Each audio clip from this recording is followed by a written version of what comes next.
కిడ్స్కి క్యాండీ ఇవ్వాలా? అయితే ఇది best option. 1 amla is equal to 1 immunity boost. Vitamin C ఫుల్గా ఉంటుంది, ఇమ్యూనిటీ బూస్టర్. కిడ్స్ నుండి ఎల్డర్స్ వరకు అందరికీ యూజ్ అయ్యేలా ఆమ్లా క్యాండీని ఈరోజు మనం చేసుకుందాం. ఇది 1 ఇయర్ పాటు నిల్వ ఉంటుంది. మరెందుకు లేటు, ప్రాసెస్ని స్టార్ట్ చేద్దామా? ముందుగా కొన్ని ఆమ్లాలను తీసుకొని వాటిని బాగా శుభ్రంగా కడిగి ఆవిరిపైన ఉడికించుకోవాలి.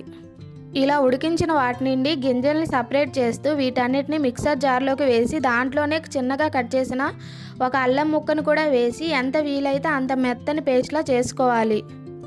ఇప్పుడు స్టవ్ మీద ప్యాన్ పెట్టుకొని దాంట్లోనే 1 స్పూన్ నెయ్యి వేసి ఇందులో మనం చేసి పెట్టుకున్న ఉసిరి పేస్ట్ని వేసి కాసేపు అయ్యాక పటిక బెల్లం వేసి కరిగినాక 1 స్పూన్ ఉప్పు, 1 స్పూన్ మిరియాల పొడి వేసి సిమ్లోనే ఉడికించుకోవాలి. ఇప్పుడు ఇంకో స్పూన్ నెయ్యి వేసి బాగా కలుపుకొని దాంట్లోనే 1 స్పూన్ వరకు కార్న్ఫ్లోర్ తీసి వాటర్ వేసుకొని ఆ కార్న్ఫ్లోర్ మిశ్రమాన్ని కూడా దాంట్లో వేసుకొని బాగా కలుపుకోవాలి. మిశ్రమం అనేది ఇలా దగ్గర పడినాక నెయ్యి రాసుకున్న ప్లేట్లో మొత్తం ఈక్వల్గా సర్దుకొని చల్లారినాక 1 అవర్ ఫ్రిడ్జ్లో ఉంచి తీసుకుంటే ఆమ్లా క్యాండీస్ అనేవి రెడీ అయినట్లే. వీటికి కొంచెం షుగర్ పౌడర్తో డస్ట్ చేసుకోండి. ఇవి ఎంత టేస్టీయో అంతకు మించిన హెల్తీ కూడా. మీరు కూడా మీ ఇంట్లో ట్రై చేయండి. పిల్లలకి, పెద్దలకి అందరికీ మంచి ఇమ్యూనిటీ బూస్టర్ లాగా పనిచేస్తుంది. Please like, share and subscribe Sangeetha kitchen menus.